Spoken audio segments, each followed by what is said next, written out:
Suara. Kita akan mendengarkan rekaman suara. Ini Yus daripada Sibu. Yus, berapa minit ni? Assalamualaikum warahmatullahi wabarakatuh. Waalaikumsalam. Saya Yus daripada Sibu, Sarawak. Sibu. Nak tanya, kemana hala tuju politik UMNO sekarang ni? Kemana hala tuju politik UMNO? Berita yang Hishamuddin ni akan jadi Perdana Menteri merupakan destinasinya, ataupun masih ada kemungkinan lain yang boleh berlaku? Sebab bila kita tengok Nazri Aziz mengeluarkan kenyataan yang dia sendiri yang nak kumpul SD semua tu, kita nampak macam that's it, game over. Okey, kita nak beritahu, tadi kita dah jawab isu ni. Datuk Seri Nazris beritahu bahawa SD yang diberikan kepada Hisham ialah untuk Hisham ni, tuan-tuan, mewakili beberapa orang MP menghadap tuanku memaklumkan bahawa mereka tidak bersetuju pelantikan Anwar menjadi Perdana Menteri. Maknanya dia orang ni tak setuju Anwar jadi Perdana Menteri. Itu saja. Tak ada kena-mengena nak mengangkat Hishamuddin sebagai Perdana Menteri. Hishamuddin pun tahu dia tak dapat sokongan. Dia dah buat laporan polis mengatakan surat yang bertebaran itu ialah surat palsu. Sebenarnya pun memang dia tak cukup. Tahu macam mana lah dia fikir dia boleh jadi Perdana Menteri ni kan. Nak tergelak juga kadang-kadang ni kan. Belajarlah bangun pagi dulu kan. Dah boleh bangun pagi tu, insya-Allah lama-lama rezeki datang. Sampailah giliran kau nak jadi Perdana Menteri nanti. Okey, tak seorang lagi. Assalamualaikum tu. Waalaikumsalam. Saya Rizal daripada Port Klang. Port Klang Tu. Izzat. Malaysia ni dikatakan sebagai negara demokrasi. Tapi siapakah yang menjalankan amalan demokrasi ni tu? Siapakah yang nak pastikan demokrasi di Malaysia ni berjalan? Boleh Datuk bagi pencerahan tak? Terima kasih. Assalamualaikum. Okey, dia tanya, Izzat tanya, Malaysia ni negara demokrasi, tetapi siapalah yang nak memastikan bahawa demokrasi itu berjalan? Sebenarnya tuan-tuan, sepatutnya demokrasi itu boleh berjalan sekiranya amalan separation of power, pemisahan kuasa berlaku. Baginda tuanku yang di-Pertuan Agong dan Raja-Raja Melayu adalah sebahagian daripada sistem pemerintahan Malaysia. Malaysia ni bukan absolute monarki. Bukan sistem pemerintahan diraja sepenuhnya macam di Brunei. Kita ialah raja berperlembagaan. Maknanya kita ada raja kita yang menjaga agama Islam khususnya. Dan dalam masa yang sama, kita ada pemerintahan yang dikepalai oleh Perdana Menteri. Dan dalam masa yang sama juga, bagi memastikan sistem perundangan kita berjalan dengan baik, kita ada seorang peguam negara yang dilantik atas nasihat Perdana Menteri dan dilantik oleh Yang di-Pertuan Agong. Sepatutnya peguam negara ini dianya bebas daripada sebarang pengaruh politik. Tak macam peguam negara yang sebelum ni lah. Kita tengok macam Tommy Thomas, kerja dia ikut arahan Mahathir, ikut arahan Lim Guan Eng saja. Hari ni kita tengok peguam negara yang baru pun lebih kurang jugalah kan. Mungkin tak teruk sangat kan. Okey sikit daripada Tommy Tomato. Cuma hari ni dia mempertahankan, malah dia kata tuanku pun tak ada kuasa. Dalam erti kata lain lah kan. Bila dia kata tuanku hanya boleh tamatkan darurat dan buka sidang parlimen hanya dengan nasihat Perdana Menteri. Nak buka sidang parlimen tu kan, mungkinlah boleh dipertikaikan. Ada setengah-setengah pasal 14.1.4, 14.1B mengatakan bahawa Yang Pertuan Agong ada kuasa untuk buka dia. Tapi ikut Peguam Negara, dia kata mengikut pasal 55 kena baca dengan pasal 40 Pasal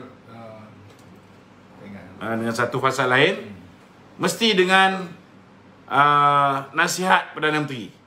Cuma dia lupa bahawa Perdana Menteri kita tak ada. Perdana Menteri kita dah hilang kuasa. Ni dia lupa. Kan? Dan kita juga ada badan kehakiman yang sepatutnya juga berdiri di atas kaki dia sendiri. Kita ada Suruhanjaya Kehakiman, kan? Jadi kalau kita ada separation of power, kan, maka insya-Allah semua perkara-perkara yang tak baik dapat kita hindarkan, dan semua orang akan apa yang dipanggil mematuhi keluhuran perlembagaan kita. Itu penting. Kalau semua orang mengamalkan separation of power, tak ada campur tangan politik di dalam sistem perundangan, di dalam sistem kehakiman, insya-Allah semua akan jadi baik. Okey.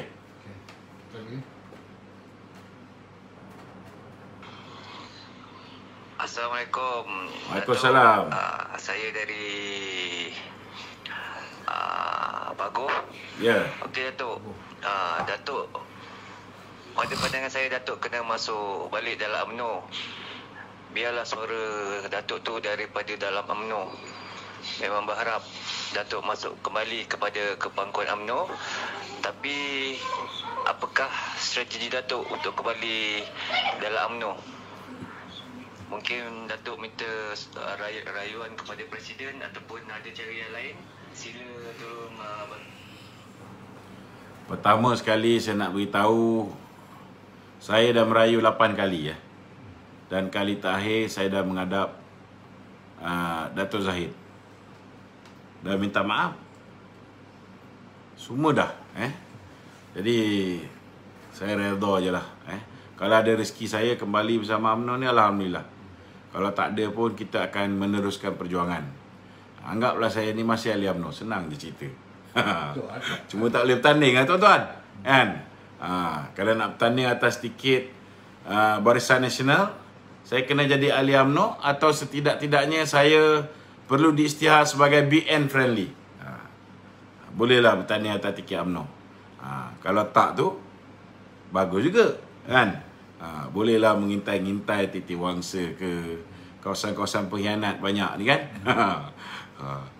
Nak cari kawasan komunis banyak, dah tak ada. Kawasan pengkhianat banyak ni kita boleh masuk tuan-tuan. Kita boleh masuk, insya-Allah. Tok, ramai akar umbi UMNO tu mencadangkan, boleh tak buat akar umbi membuat petition untuk kepada kepada Presiden agar Datuk diterima kembali dalam UMNO. Terpulang itu hak masing-masing. Maknanya kaedah tu boleh pakai tak maksudnya? Jadi sebenarnya kalau Presiden UMNO nak, kan, kalau MT UMNO nak, tak ada masalah. Kan? Tak apalah, belum sampai seruan. Kita doa je lah. Terima kasih Datuk. InsyaAllah, insyaAllah. Terima kasih. Jangan risaulah. Kan, walaupun saya tak ahli UMNO, saya akan tetap setia bersama UMNO. Kita akan bantu UMNO juga, walaupun daripada luar. Okey? Okey, satu lagi Tok. Ada lagi. Assalamualaikum. Waalaikumsalam. Adam, saya Mamuah daripada Tambun, ahli baru UMNO. Saya bekas ahli PAS. Bekas ahli PAS. Ada dua perkara. Satu perkaranya, saya nak minta lah ahli UMNO sendiri protes secara besar-besaran melalui sosial media. Hantar dekat Datuk Zahid Hamidi segera keluar daripada Perikatan Nasional. Itu satu. Yang kedua, yang nombor satu tu terpulanglah kepada kreativiti ahli UMNO, penyokong UMNO BN sendirilah. Okey. Yang keduanya kepada kawan-kawan ahli-ahli PAS, jangan tunggu lama lagi lah dengan PAS ni. Keluarlah, ikutlah jejak saya, keluarlah daripada PAS. Tengok PAS ni pun terlalu bengong bersama dengan puak-puak bajang politik ni. Image PAS jadi buruk kerana bajang-bajang politik ni. Okey. Saya rasa macam petition untuk minta UMNO keluar pada PAS ni, saya rasa tak perlu. UMNO keluar daripada PN kerana ianya sudah menjadi keputusan Perhimpunan Agung UMNO yang lepas. Maknanya dah ada keputusan. Cuma perwakilan memutuskan memberikan mandat kepada Presiden UMNO untuk menentukan tarikh yang sesuai bagi membolehkan tarikh untuk menarik diri daripada Kerajaan Perikatan Nasional. Dan Datuk Zahid hari ni dah bagi 14 hari notis, kan? Kalau misalnya tak ada lagi keputusan untuk menarik diri, tak ada pengumuman dalam tempoh 14 hari tu, maka dah bolehlah 1/8 tu keluar daripada Kerajaan Perikatan Nasional. Kerana masa tu bukan lagi kerajaan tuanku. Kerana bukan lagi darurat. Okey. Ini temeluh tu, 5 taman perumahan dalam PKPD tu. Ini daripada Adam. Tu Adam dari Mentakap minta komen tu. PKPD di kawasan ni masih lagi belum dapat bantuan bakul makanan. Jadi minta komen tu. Kenapa Muhyiddin tak mengutamakan prihatinnya kepada penduduk yang di kawasan PKPD ni tu? Ya. Okey. Ini kita minta lah. Benda ni bukan satu tempat ya, banyak tempat. Kita minta sebelum MKN ke ataupun sebelum Majlis Keselamatan Negara yang dipengerusikan oleh Tan Sri Muhyiddin memutuskan mana-mana tempat menjadi PKPD, sewajarnya prasarana dari segi bekalan makanan, jentera-jentera untuk mengagihkan bekalan makanan, bahan-bahan keperluan asas yang biasanya diberikan di kawasan-kawasan PKPD ni, biarlah disiap sediakan dulu. Sebab PKPD ni, dia orang ni dikurung di rumah. Mereka ni tak boleh keluar pergi beli barang dan sebagainya, hanya bergantung kepada bekalan yang disediakan oleh pihak kerajaan. Jadi kita minta supaya berhati-hati sikitlah sebelum mengisytiharkan sesuatu tempat itu sebagai kawasan PKPD. Kerana kalau kamu tak bersedia, tiba-tiba diadakan PKPD, ngaya kat orang-orang yang di dalam kawasan tersebut. Tak makan jawabnya. Okey. Ada lagi? Itu je. Itu je? Okey. Assalamualaikum warahmatullahi wabarakatuh.